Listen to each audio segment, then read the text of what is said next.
सोचेको थिइनँ मैले तिमीलाई पाउँछु भन्ने, जानेको थिइनँ मैले तिमीलाई भेट्छु भन्ने, सोचेको थिइनँ मैले तिमीलाई पाउँछु भन्ने, जानेको थिइनँ मैले तिमीलाई भेट्छु भन्ने।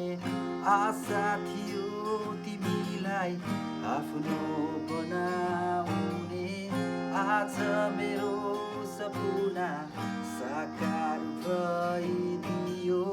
आशा थियो तिमीलाई आफ्नो बनाउने, आज मेरो सपना साकार भइदियो। तिमीलाई